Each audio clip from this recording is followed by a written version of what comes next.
This brief training Energizer is going to cover how to register your account in IRBNET and also how to manage your user profile.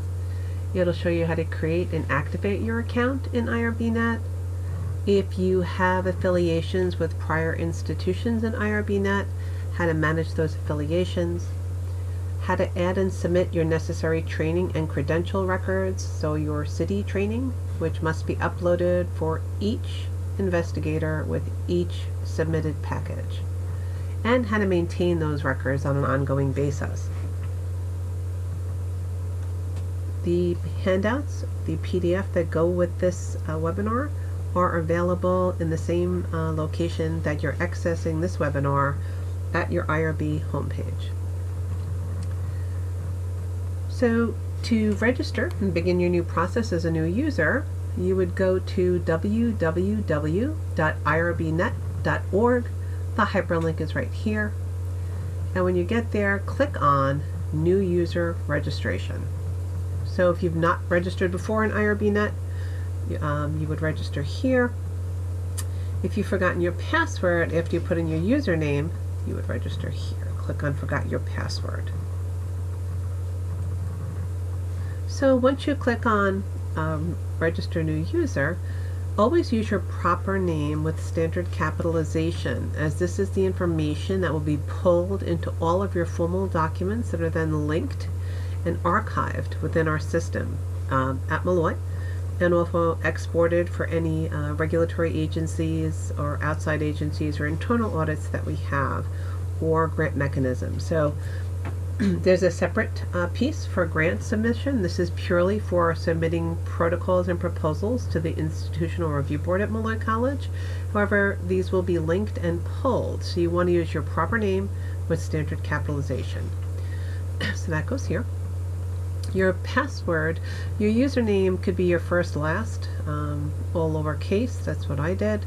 You would like to probably use a unique username. Your password must contain 8 characters. You would then again re-enter your password here, and then put in your own hint here for what your password is. There is password recovery if you've forgotten it. Then when you go to the next screen, the next graphical user interface, you're going to read the terms of usage and then click Accept. If you don't accept these, you would not be registered as a user, just like every other software program that you register for. So once that's done, you're going to search to find your local institution. We're there, so just type in Molloy and it'll pop right up. Then you would click and highlight it here, and then click Continue. When that's done, you're going to then put in your contact information. So use your institution approved email here. You have to do that to make sure you get your activation email. That will help you actually activate your account so you can start submitting protocols and see decisions by the IRB that are made on the protocols you submitted. It's also nice because it helps you track old packages. If you submit a protocol and have it that last more than a year, or make modifications or amendments to that protocol within the approval period, you can actually go back and see the packages. So it's actually a very neat, system. So if you don't use your appropriate email, you're not going to get your account activated. Okay.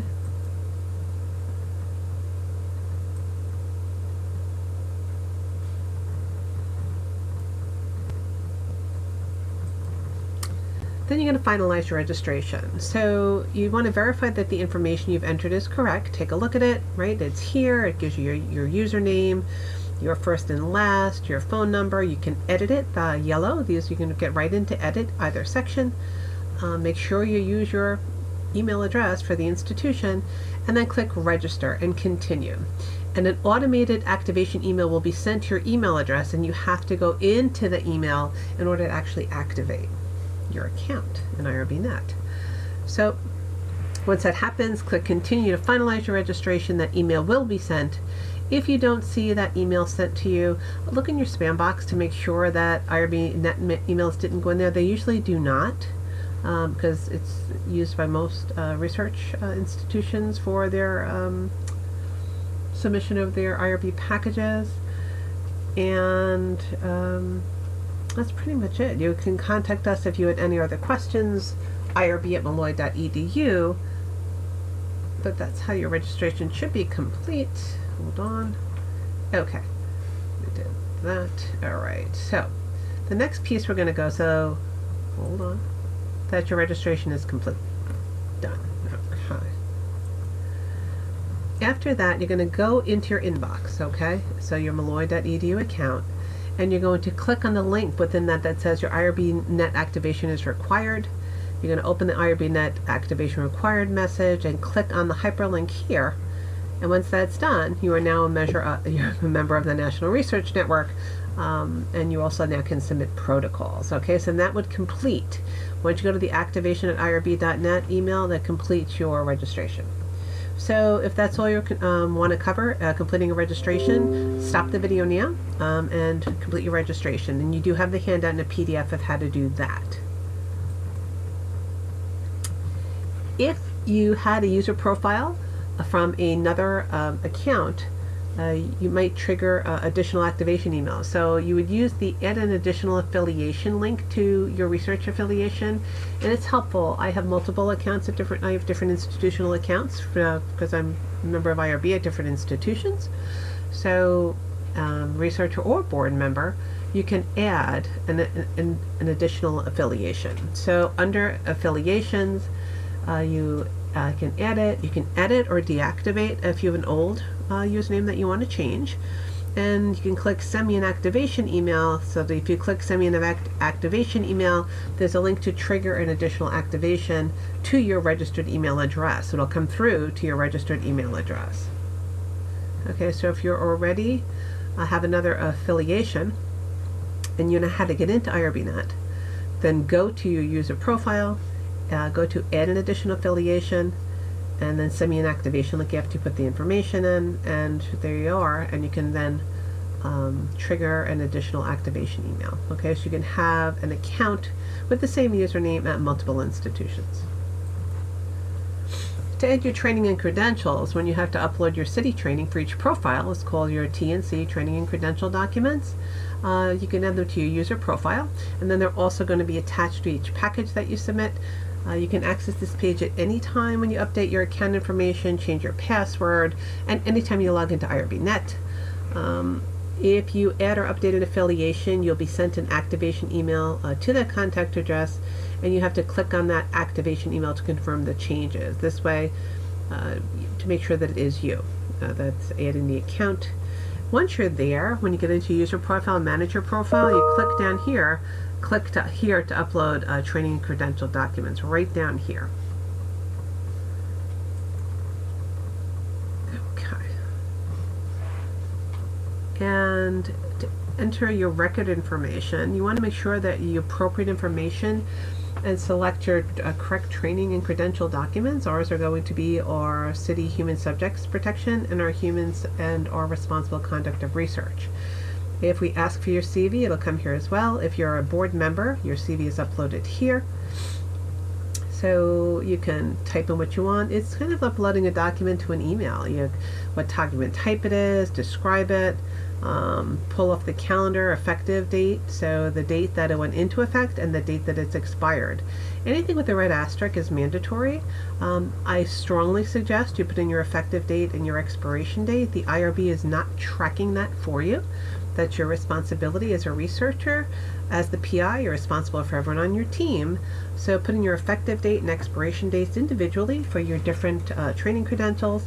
And if you do that, the system will be able to send you back a tickler to let you know when you're about to expire. Okay, and then you put the name of the file goes here, the description, the document type, there's a drop-down menu, and then here you hit browse, it automatically gets populated, and then you click attach to upload the document.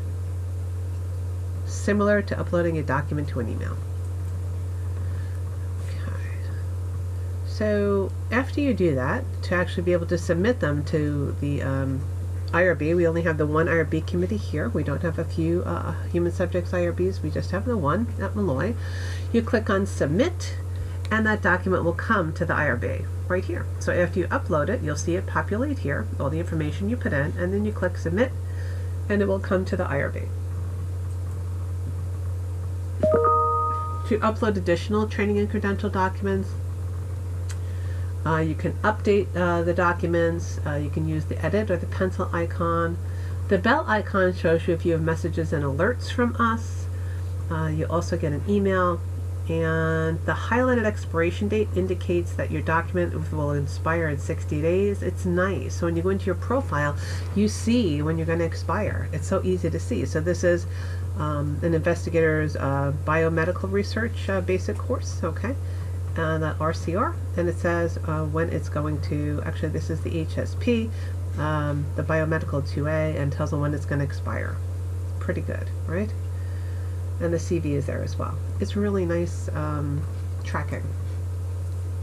So you can get more help from us at IRB@molloy.edu. If you need any more assistance in how to do IRBNet, it is not a 24-hour call center. It is during the day, business hours. And it's pretty straightforward though here, and if you forget your password, you will have one sent to you right by IRBNet. Just click the forgot password, okay? So I hope that's helpful. It covered how to actually register as a new user, how to consolidate accounts, right, and merge with other accounts if you have an IRBNet account already at a different university, how to upload your training credentials, and in the next Training Energizer video and PDF, we're going to walk through how to upload a protocol, submit a protocol. So good luck. It's a really nice streamlined system. I've used it for quite a while at other institutions, and it's really helpful in tracking your own work and your training credentials. Have a great day, and that was less than a 12-minute podcast.